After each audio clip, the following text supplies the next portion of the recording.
That is just one of the many shows that we have on cliffcentral.com for you. And if you haven't listened to it yet, give Catalytics Yaku Voigt a try. The show is called Unbundled, live on Tuesday mornings, but available for podcast wherever you like it.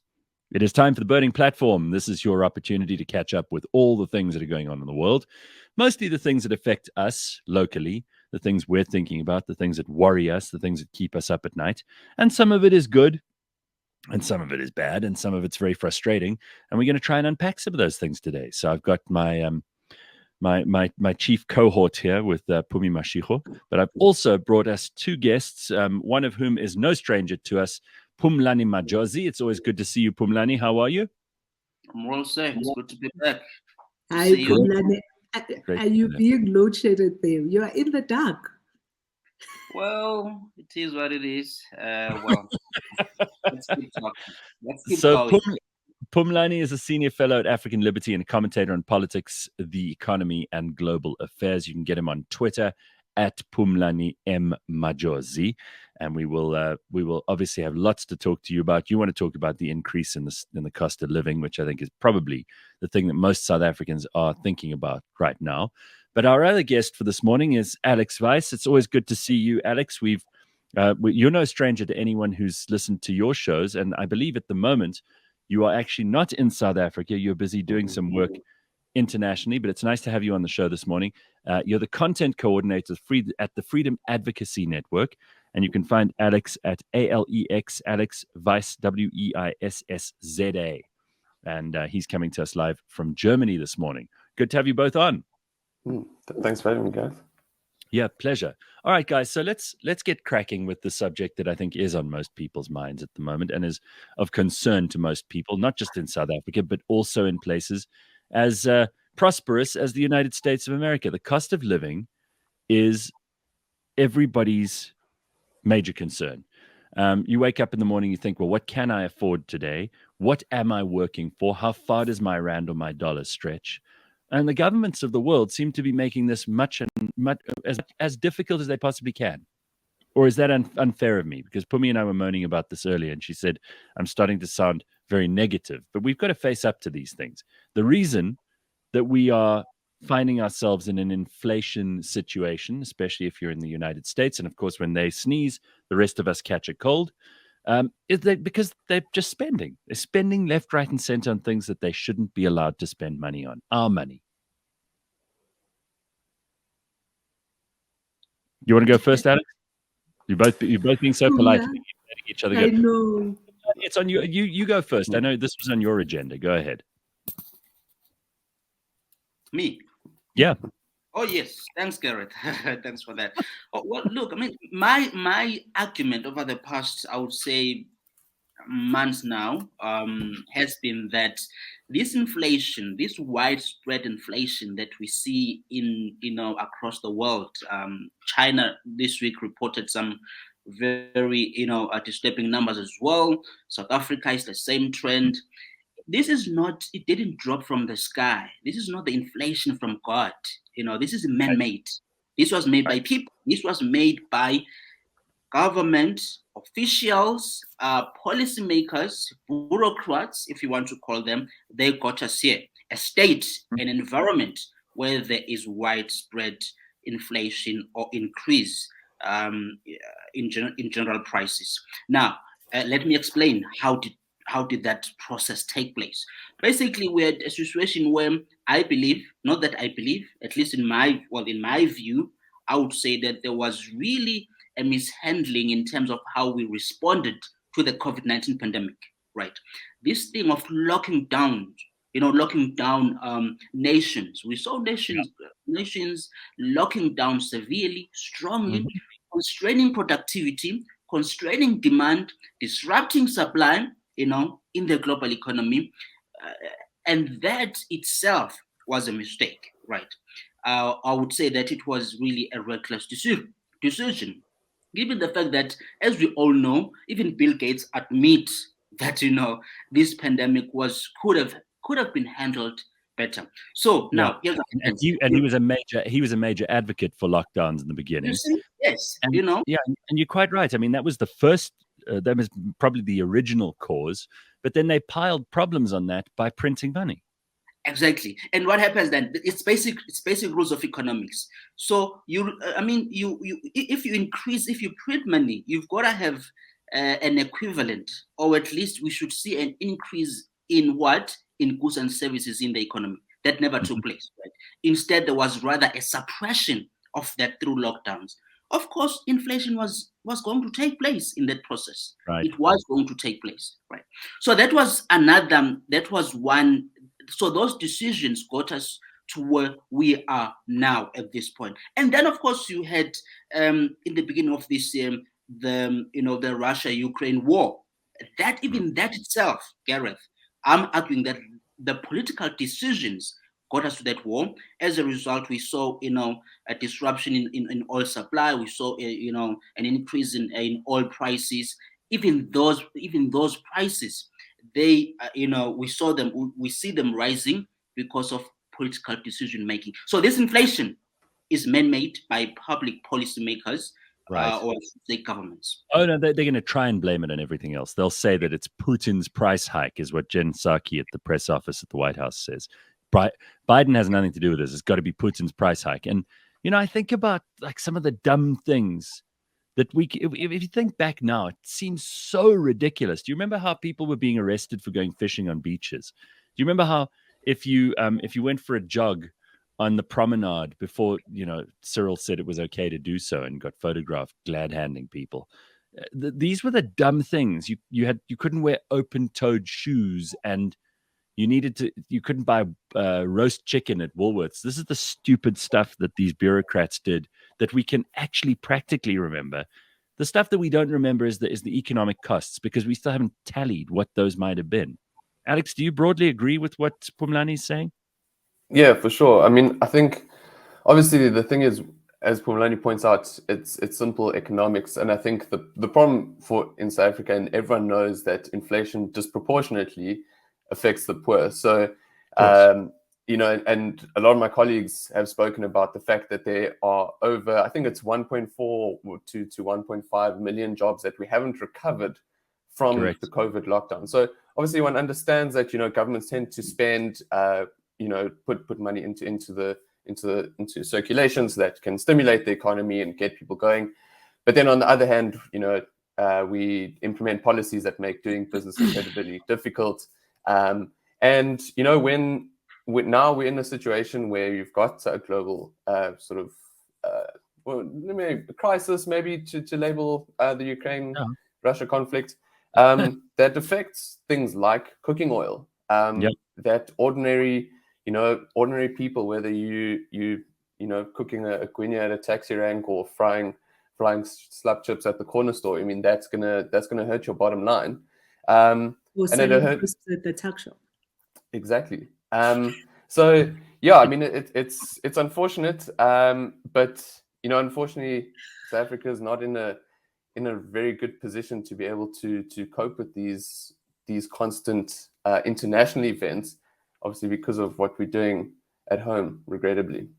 Yeah. But I think one of the things that we don't pay enough attention to, and Phumlani, you touched on it a little bit, is how interconnected the globe has become now, right? Mm-hmm. So it's no longer, and the first time we really saw this kind of reverberate across the globe was with the 2008 financial crisis in the States, right? So they have a financial crisis which reverberated across the world. And that's what we're seeing even now, right? As we're seeing, because all our economies are so globalized, there's no longer any kind of localized part of the economy that can absorb some of this pressure. Is when global events like the Ukraine or inflation in China or, all of those kinds of things have an adverse effect on the rest of us. And there's no way that our economies are able to absorb it because we don't have the cushioning, because almost everything we have now, is either imported. We're so interconnected, and there's this, as much as people hate to hear it, capitalism gone rogue. Well, is it capitalism gone rogue, or is it government interference in capitalism? And is it pure capitalism, or is it crony corporatism, because they are different things. I mean, truly, the free market is still the best system for being able to give people the option to choose to be a part of something and not be a part of something, to hedge their bets, to bet for or against things. But it almost feels like, and especially if you look at things like the Bitcoin price, which I see is this hurts me to even say it, $27,479 this morning. We were talking about like $60,000 not so long ago. Never quite reached it, but this is bad. It means that we're running out of options to get away from government incompetence, the like of which Phumlani was describing earlier. So you can blame people and you can blame capitalism, but this is bad policy. It's bad policy. But it's more than just that. You know, you're talking about crony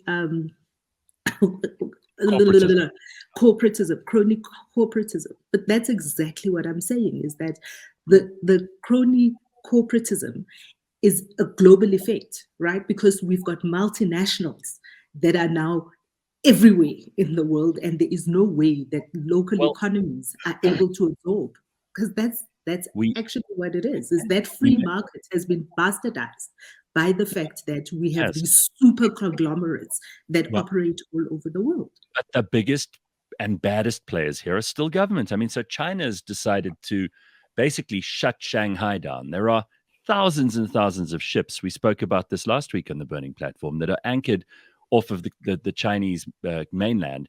They are waiting to pick things up, to take things away. I was talking to someone here in South Africa just last week about the supply chain crisis that we have. And we cannot get containers at the moment. If you are in the business of importing and exporting goods and you're trying to sell stuff or buy stuff, it is well nigh impossible right now to get supplies in or out of the country, not to mention that the floods in Durban made that even harder. And we know that infrastructure has been really badly hit by that. In the end, it is up to governments to open or close ports to make sure that infrastructure works or not. This is not something that corporates can take over. In any capitalist's biggest, wildest dream, can capitalists, can companies take this over? Unfortunately, the worst offenders in this case are governments. You know, the market, the businesses operating in the market, they react to government policies, right? If governments decide to shut down, using their powers to shut down the economy, that will have the market will react to that. So they don't just do things just overnight. It's a reaction to government's policies or the environment created by government. Now, let me say this: something troubles me here. And that is, I heard the president, I think it was in one of his recent speeches addressing the nation, saying that basically he was citing China and telling people that there are cases rising in China. China is locking down, and therefore, if we as citizens of South Africa don't vaccinate at a faster rate, we could experience the same thing. That is what he suggested in his speech. And that to me troubled me, Gareth, because it means that we are going to do, if the cases would go up, don't be surprised if these people, they choose to implement these the lockdowns again. Because we do, even the fact that China is implementing lockdowns at this very shocking level, to me, at this 2 years into the pandemic, when we know that the lockdowns, they have greater damage to society, yet they are still going ahead with them. Absolutely. That is troubling. So let's just move to what you brought up here, that the president, Cyril Ramaphosa, spoke at the mining Indaba. And I don't know whether any of you watched the speech. Again, he talks about how government's trying to make it easier for us to attract foreign investment in mining. Actually, again, I sound like a broken drum here, but just get out of the way and you will help stimulate the mining industry. I mean, I don't know why government don't understand this. The less they have to do with mining, the better mining does. Am I wrong? Does anyone want to argue with that, or can we just move on? Alex, I'll go for it. There's something really slimy, and I don't like to describe a president like that, but there's something sinister about the way Ramaphosa is able to step in front of a crowd of very important sort of business people and industry specialists and say all this fluff when behind closed doors, or actually with ANC, what you see is what you get. They actually often tell you what they're going to do.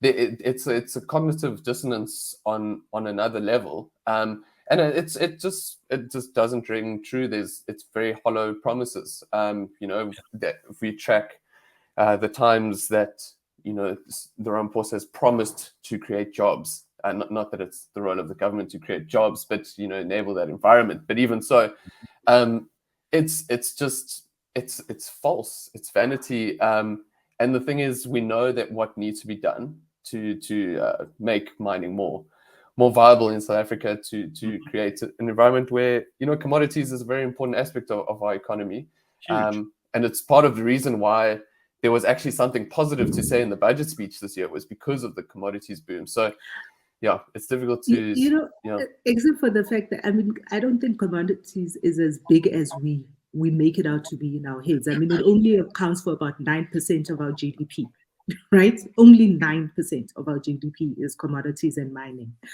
But I think, we make this assumption, and I don't know why, that government, or our government in particular, operates in this vacuum, that business or business leaders don't have a voice in the room or a seat at the table when policies are being drafted, when ideas are being flouted for the rest of us, that it is without the consultation of private sector. And I think just recently we've come to learn exactly how big of a role private sector actually plays after all of the things that we have now learned about Bain and their consultancy, and how involved they have been in the way that people were deployed within the government, different people in different areas of SOEs.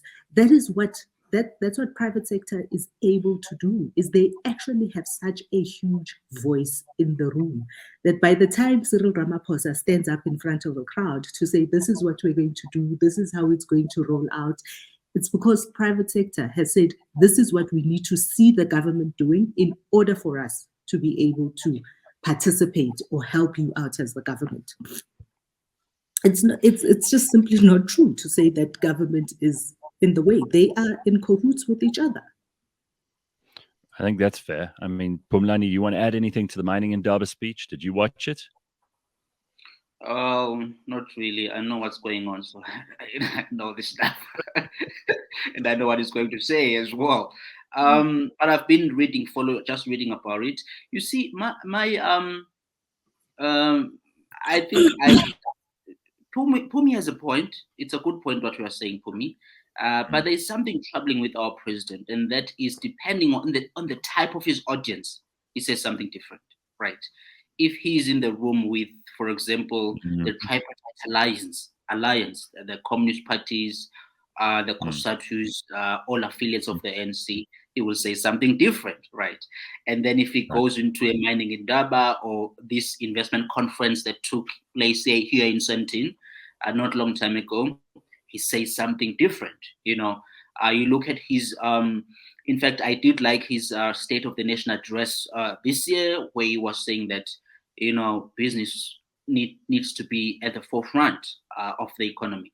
I liked that. And then the following week in his newsletter, he says, well, we need the state-led economy and so on and so on. So this is the president who has two faces, right?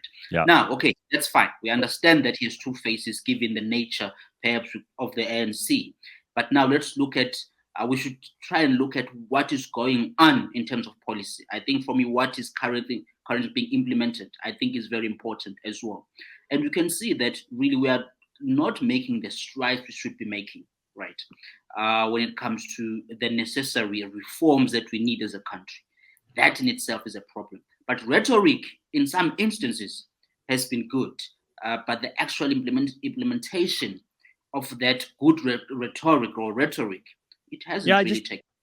don't you guys also just get the feeling, though, that Cyril's really just paying lip service to all the different people? He's paying lip service to his own party. He's paying lip service to business.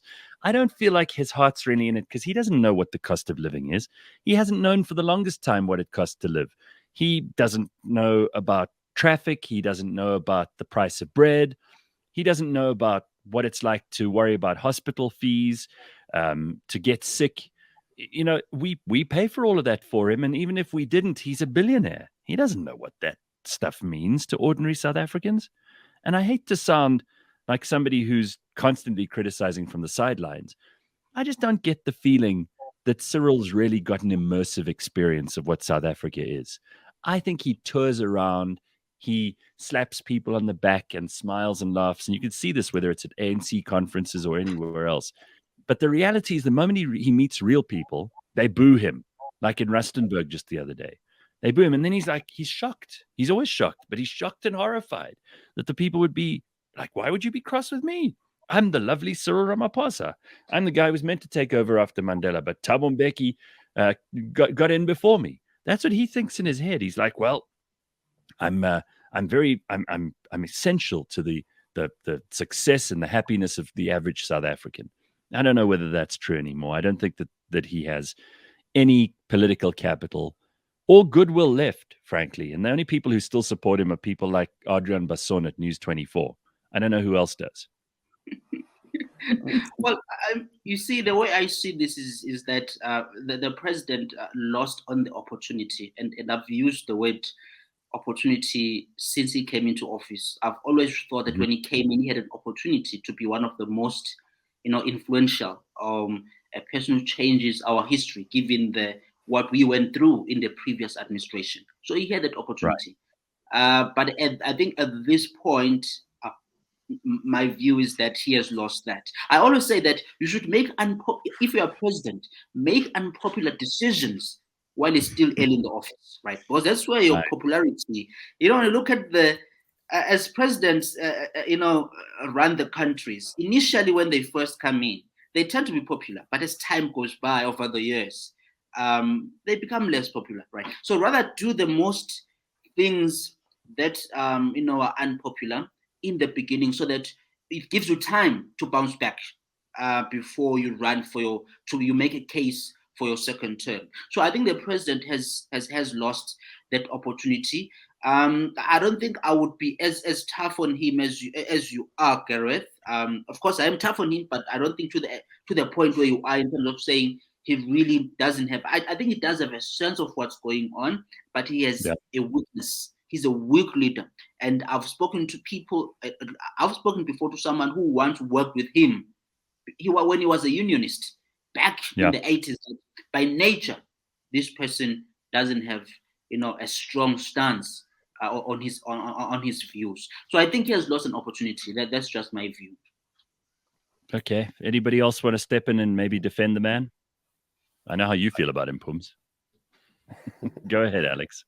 Yeah, I think maybe Phumlani is even being a bit generous. I think he is a dyed-in-the-wool socialist, and I think for me the most astounding sort of admission is that he's even said he's the president of the ANC before the president of the country, and I think that's kind of all you need to know. And we're in an elective conference year, and I'm sure that's where his priorities lie this year.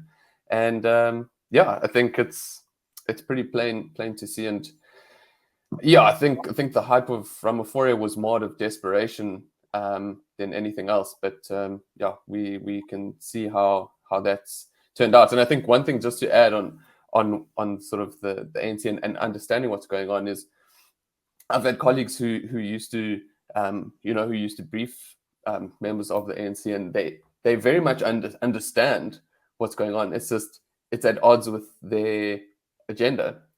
So, for example, when Jacob Zuma was in the presidency, Eskom was an issue. And, he understood that you needed electricity in order to keep the machine going.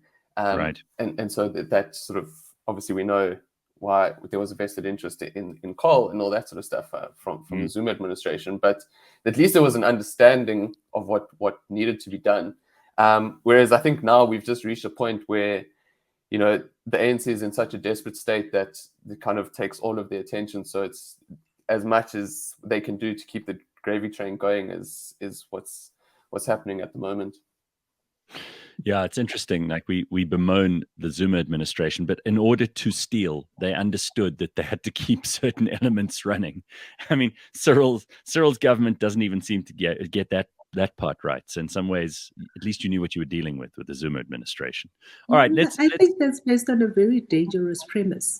The premise is that they don't know what they're doing. I think that premise is dangerous because I am quite convinced that he knows exactly what it is that he's doing. It simply is not what you want him to be doing, nor is it for the betterment of the country. However, probably, depending on what it is that his agenda is, which we don't have access to, that information, everything is working exactly the way that he wants it to be working. Today, with hindsight, we can look back and say at the Zuma years that we understand Zuma's agenda was to loot. And therefore, these decisions, but with hindsight, again, because we started out with the premise that was incorrect. And even now, the premise is incorrect. So to say that maybe Cyril Ramaphosa doesn't know what's going on and that's why he's shocked, he knows full well. He knows full well. But it serves his agenda. It serves his agenda, what is happening. Purposeful. Then it's destructive, but it's on purpose. It's not by mistake. And in fact, yeah, we can then look back, and because he also is very protected, for whatever reason, this is a president that is treated with kid gloves across the board when it comes to media, when it comes to so you know, it actually serves him for people to say, oh, you know, Cyril is actually being hard done by factions within the party. Cyril is being misled by, you know, his cabinet is. None of it is ever Cyril's problem. None of it is ever Cyril's doing or Cyril's fault. And I think the dangerous premise is thinking that Cyril cares. I don't think Cyril cares. It's not that he doesn't know. He just doesn't care. That's why you were smiling while I was talking about how he doesn't know the price of bread, right? Okay, so guys, let's turn to some specifics here because I know you both have things that you really want to unpack this morning, and we've got to touch on some different areas. I know, Alex, you wrote about the education and skills mismatch in South Africa. What people are learning, what they are being taught at high schools, universities, and wherever else they can get an education, frankly, and what kinds of skills South Africa really needs. Now, this is something close to my heart, and I read your article, which you can find, by the way, if you want to read it on the Daily Friend, and it's called "The Hard Truth About South Africa's Education Crisis." Just lay it out for us in general, and people can always go and read the article, but I think that you make some really, really good points in here about what kinds of skills we actually need and whether or not we're churning out people with those skills at the moment. So like Phumi mentioned, like you know, mining doesn't play as big a role as it used to in our economy. You know, we've over the last sort of 20 years, we've shifted from a more industry based to a more information and sort of services based economy. But our sort of output, our education is not preparing our workforce to get into those skills. So I mean, obviously, we you know, when you look at, I think the first thing I start with in my argument is just to say that, you know, if funding was an issue, that would obviously be an instant red flag, you know. But let's be clear, funding is not an issue. You lay this out very clearly in a nice chart, which I'll actually put up on the screen because I think it might help a bunch of people. And this is from the World Bank, so it's not as if you've gone and taken this from some strange little right-wing NGO and decided to thrust this in people's face. I mean, this is interesting because I think for many of us, we tend to think that, oh, well, the problem is funding. And government will often tell you that the biggest problem that we have is funding. We just need to spend more money. South Africa proportionally spends more money than a lot of countries in this graph, which might interest people. So Australia, France, Israel, Japan, Netherlands, Russia, Spain, the UK, and then the world in obviously in aggregate. We spend 19.5% of our proportion of public spending, by far the largest percentage across all of those countries. The next closest we can get is Israel. And That to me doesn't speak of a funding problem. Am I right? Yeah, exactly. So, I mean, proportionally, I mean, relatively, that amounts to, I think, the latest budget speech about roughly 420 billion rand, Mhm. of which 70 to 75% goes to salaries and wages. And I think for me, I'm very much in favor of teachers getting remunerated. Unfortunately, we are in a situation where we've got very militant trade unions. Very, very low accountability. We've got high absenteeism rates of teachers. They're Yeah. probably not really supported. So I definitely wouldn't lay the blame at the teachers. But one of the interesting things that we saw, and this a colleague of mine, Gebran van Heeren, he points out that just in the Eastern Cape, there's been a proliferation of parents opting to go to private or non-government schools. So I think since the dawn of democracy, it's increased by something like 700% in the Eastern Cape. So Right. parents are looking elsewhere. But I think one of the fascinating things is when you just look at ordinary facilities, 80% of schools don't have libraries. A simple place where kids can go after school to do their homework, and that sort of stuff. And then, yeah, I think, what the major downfall is, I don't know, Gareth, I do a lot of marketing stuff. And, if you look at something like how email marketing works, for example, you have a sample of people that you send emails to, Yeah. usually about 20 to 25% click on it, Yeah. open it, 5% click it, and maybe like 0.5% will unsubscribe. So relatively in South Africa, if you think about it in that way, we start with a cohort of 1.1 million Well, let's students. just before you even move on to this point, because I put up this graph briefly, and it's worth describing to the listening audience who are not watching it on screen. So what they've done here is, this is from the Department of Basic Education. They've shown public schools that do not have facilities. So, for example, a library, which you think every school in South Africa should have, because if they don't have the internet, for example, and we'll get to that in a second, how else are people going to access any information? So 69.6% of South Africans' public schools do not have a library. 80% of South African schools do not have a laboratory. 58% of South African schools do not have computer facilities, and I'd imagine that includes the internet generally. And 43% do not have any sports facilities. Now, that would be one of the reasons that parents in the Eastern Cape, for example, don't want to send their kids to public schools, because they don't have any of those things.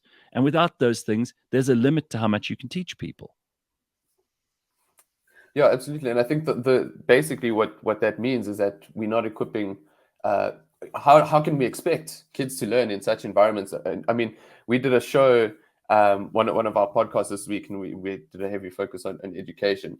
And just the blurb of the podcast was, on this episode, we discuss the looting of a school in where feeding scheme food was stolen, and in the Eastern Cape, a school has resorted to teaching under trees. Now, this is at our big age in 2022. So really, we cannot really expect any value. What the outcomes that we do get almost should be commended in one sense, but it does lead to a stage where you get to matric and 50% of your cohorts isn't there anymore. So people are falling out of the system. And I interrupted you, but let's look at the class of 2010, for example.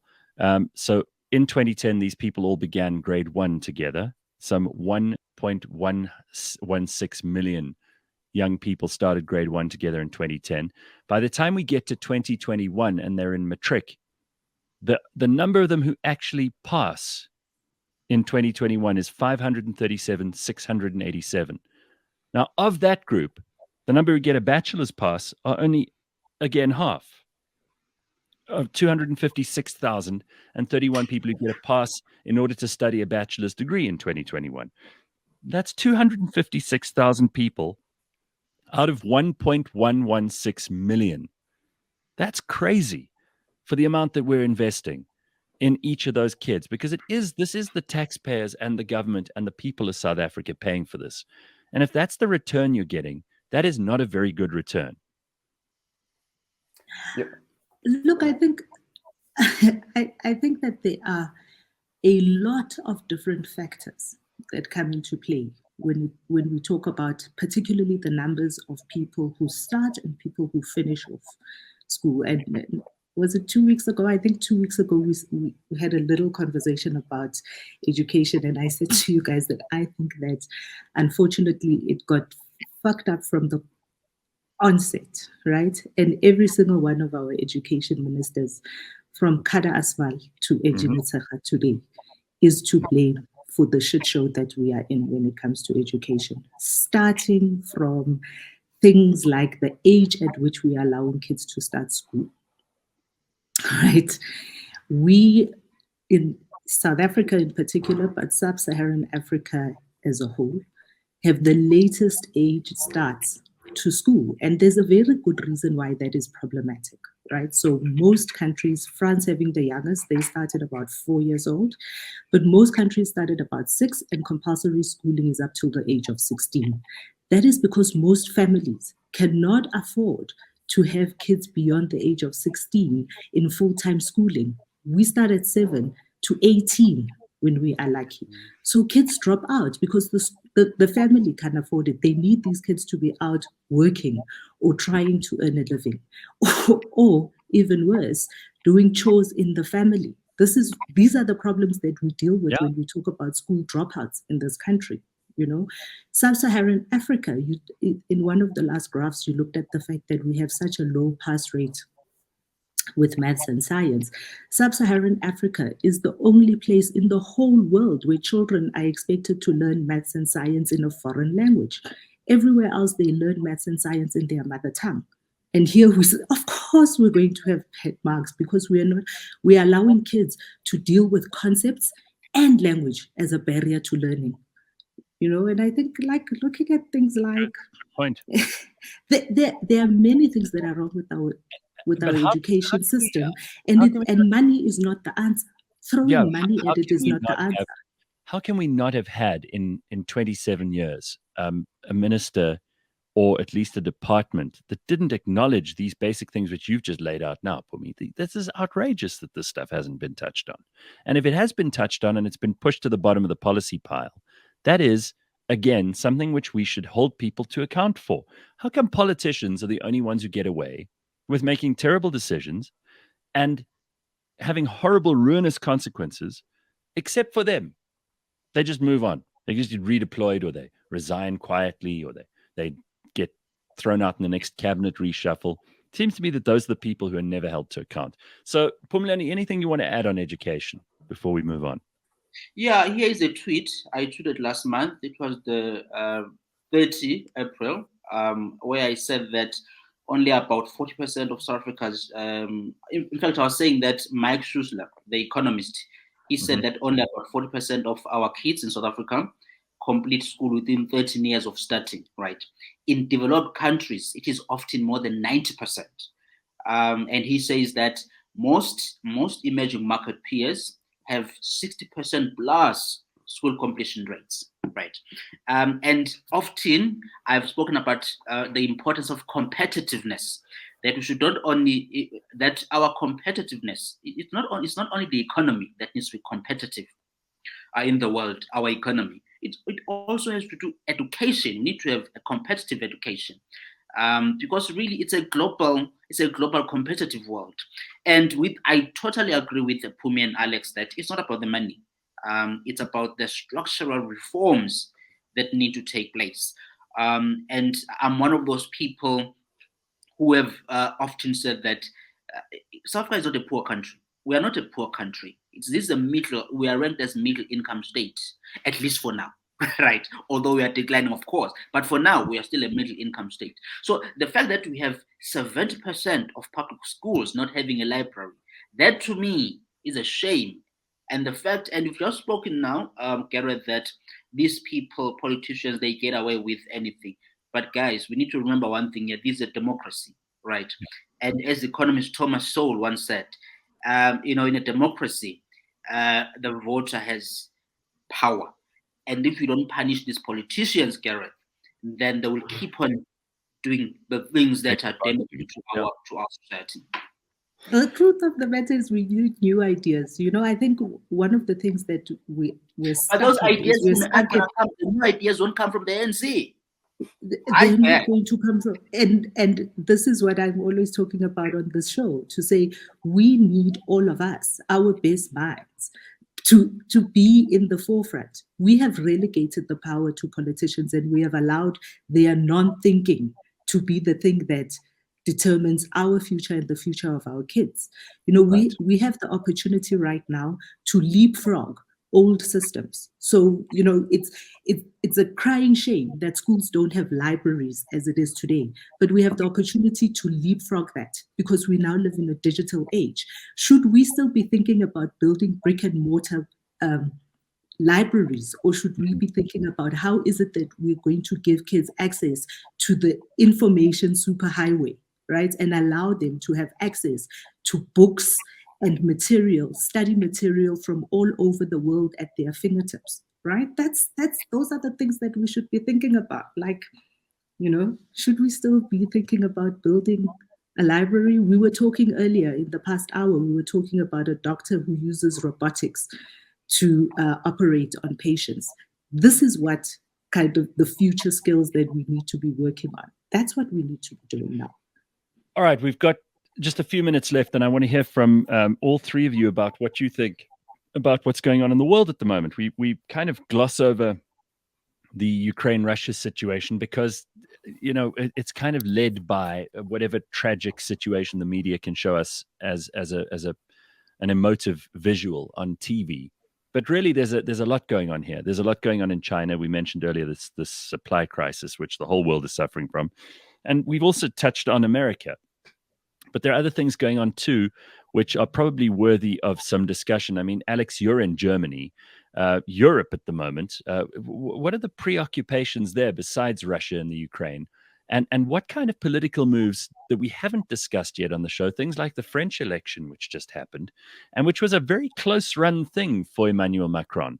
Remember, the French do their election slightly differently to the rest of us. They have different stages through which the main competitors have to pass in order to become president. This Jean-Marie Le Pen, who used to be characterized as a very far-right extremist, has come into the center a little bit more. She's still right of people like Macron, but she did very, very well in these elections. And increasingly, we're seeing countries that have been, for the longest time, left-wing dominated, like France. We're seeing them in Europe, starting because largely of immigration concerns, because of problems with terrorism and all kinds of other things. We see these countries moving ever more to the right. Is this something we should be worried about? In Hungary, we know Orban is there. In Austria, they've had some close-run elections. And even in Germany, with Spain, even Germany with their coalition governments, which try to accommodate as much of the center and to keep out as much of the extremist left and right as possible, we're seeing a move, aren't we? Yeah, I mean, Gareth, what's quite interesting from seeing what's happening, obviously Germany plays quite an important role in the EU, and obviously one of the big issues is their reliance on the role in the EU, and their reliance on Russian gas is very, very well documented, right? And so. What's quite interesting, I mean, just aside from the political implications and they playing their role, is one thing they've just announced here that they will do, because we spoke a bit about inflation and the like earlier, is that because of what's happening in Ukraine and inflation, the German government will give citizens 300 euros for I think 3 months to cushion the expense of rising energy rates. And obviously that helps buffer their own reliance on Russian oil and gas. But I mean, that's the ability of a powerful economy. They can actually look after their citizens, and I think that gives a lot of credence to their politicians, to when it comes to the ballot boxes. And so, you know, when you have these flourishing free market economies, and I think people who live in these situations where their governments work for them, they endorse them. Unlike back home where we reward incompetence, it seems. Yeah. Pums, I know there are a lot you of know, Gareth, you're talking about the fact that we see globally a shift to the right. We're seeing more and more parties that are right-leaning come to the fore. We were speaking about America earlier and how much the GOP there and some of what we consider backward ideals seem to be coming back into the fold. I kind of feel like one of the things that we haven't done in politics as a whole is reimagine what politics looks like and should look like and what it answers to. You know, in marketing, which is my area of expertise, we had to shift away from looking at audiences or customers in demographics. You know, we used to use demographics, male, female, black, white, age, all of that kind of stuff. And we've started working more with what we call psychographics. So the four of us, even though we are graphically very different to each other, we may have the same psychographics, we have the same interest in stuff, we want the same things, we have the same motivations and all of that kind of stuff. Similarly, I think politics is in that space where it no longer serves us to look at things in left or right. Because quite honestly, when you think about people who are far left, they start becoming right-wingers. And people who are far right, you know, it's like a curvature. They begin to meet somewhere. Absolutely. We need to be looking at people's needs and what people need and what people require and the feedback. What politicians are very bad at doing is taking feedback. The feedback of what people say they want, the feedback of what people say they need, and responding to that. I hear you, but when I hear the word reimagine, I hear that coming from like these doe-eyed politicians and utopianists who think that they can redefine things that have already been defined. I mean, we know that one of the definitions of right wing is a tendency towards conservatism rather, towards traditional ideals, towards authoritarianism very often, towards the religious impulse more than anything else. But we know on the left, it's towards the kind of social libertinism that we're seeing in places like America, for example. And obviously these definitions aren't going to change. The definitions stay more or less the same. And I agree with you that maybe it's not the best prism through which to view the world.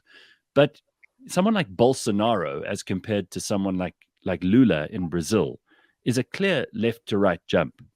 And I think it represents to some people the kind of jump that they're making because, and you've said it many times, Phumi, the left has run out of ideas and the right is implementing ideas from many years ago as if they knew. And really all that's happening is it's this wheel. The wheel turns. And as things go to the left, they will eventually rebalance on the right and so forth. And it's just constantly in flux. Do you guys agree with that? I mean, that's stuff I learned in political science in first year. 101.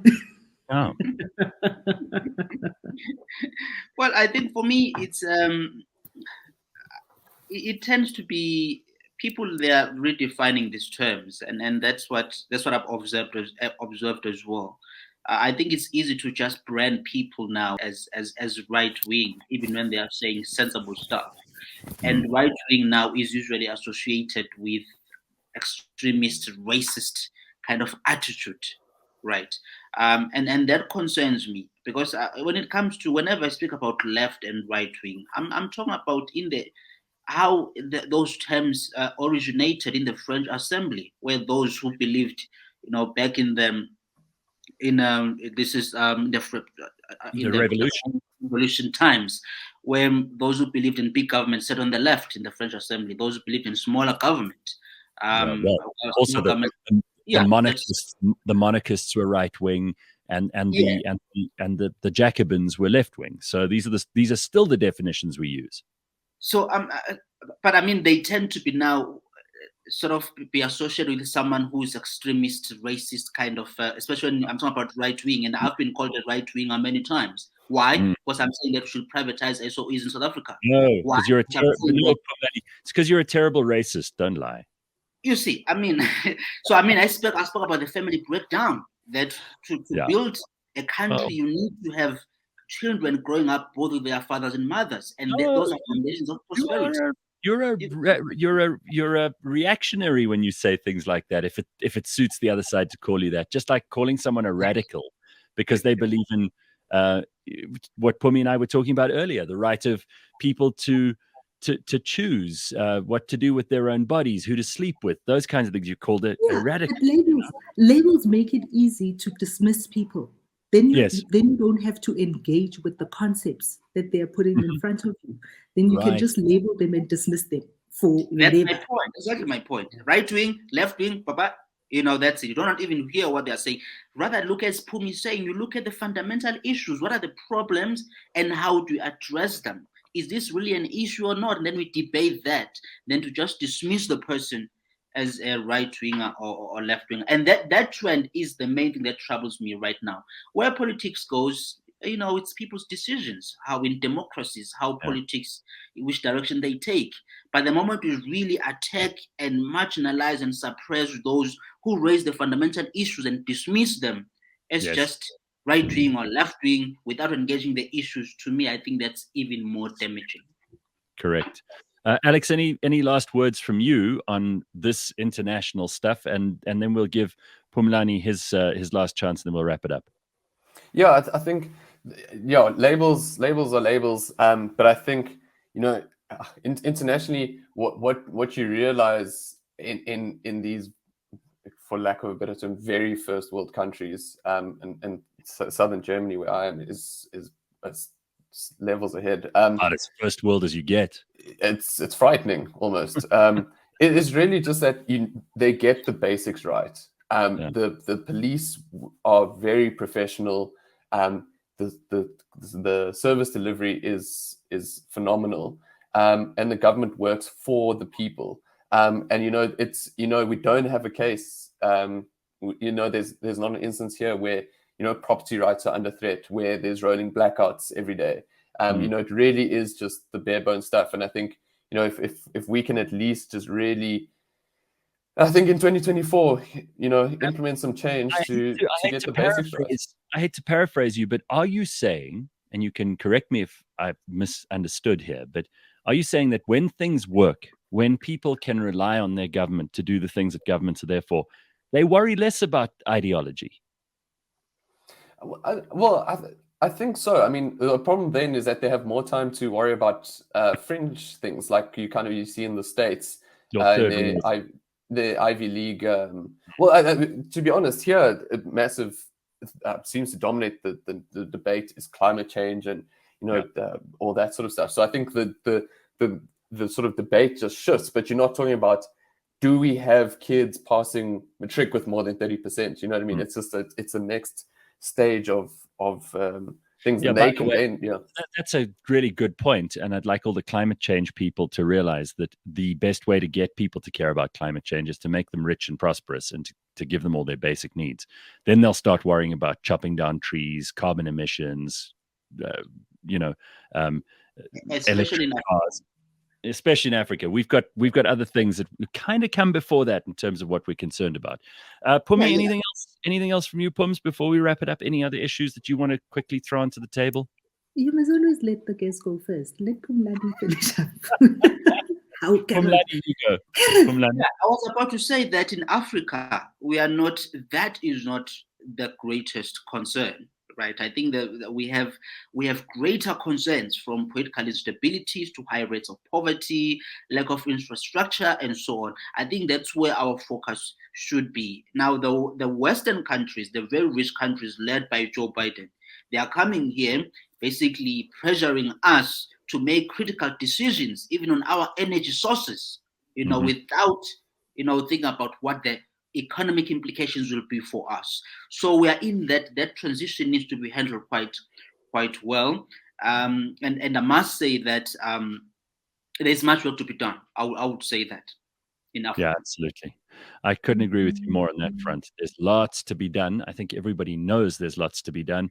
And we've got the people who are desperate for employment who want to do those things. So really just bridging that gap would be the best possible solution to so many of our problems. Final word then to Phumi Mashego. You know, it's wonderful that Alex is talking to us from Germany. And Germany is one of the best examples that we can look to, because the people in Germany did not relegate thinking to just the government. You know, they are very involved in everything from their governance to the education of their children. In Germany, interestingly, education is regionalized, right? So each region decides what their children need to learn, because education, like staple foods, have to be homegrown. You have to answer to the solutions of the people in the places that they are at. One of the things that we can absolutely learn again from Germany is Germany, if you think about it, in 1945, that country was flattened. That country was flattened. And literally in a generation and a half, they have become one of the strongest economies in the world. And it's because the people didn't just sit back and wait for somebody else to do the thinking for them. They didn't wait for somebody else to make the decisions on their behalf. So we have to be that too. We as South Africans, each and every single one of us, cannot be sitting back and allowing David Mabuza, Ace Mahashule, Zweli Mkhize to be the people that make decisions for us. You know, Yeah. we have to And one take it thing- into our own hands. Just to add, Gareth, before we go, one conversation we should have one day is around the issue of culture, right? The differences in culture around the world and how that influences prosperity and our attitudes to governments. Because you can see people of Germany, they have they have a different culture than ours. People of Scandinavian countries, different culture. North America, the Asian countries, and how that shapes how we react to governments and how we organize our societies. I think culture is one conversation we should have one day. I like it. I think we're going to end it on that note. Gentlemen and Phumi, thank you very, very much for your time today. And I hope that we'll have more discussions with all of you in the future. We'll be back with the Burning Platform next week, same time, same place, with more guests, more interesting things to unpack, and potentially some controversies along the way. You know how it goes. But in the meantime, Alex and Phumlani and Phumi, thank you very much. And most especially, thank you to you for joining us this morning. And if you listen to us live and you participate, like and subscribe on the YouTube channel. Otherwise, you can always, which most people do, listen to the podcast and make sure you give us a nice high rating on there so that the rest of the people who haven't discovered it yet can find out. Do all of that and we will love you in return, I promise. We'll be back tomorrow, 6 a.m. Cheers, everybody. Bye-bye.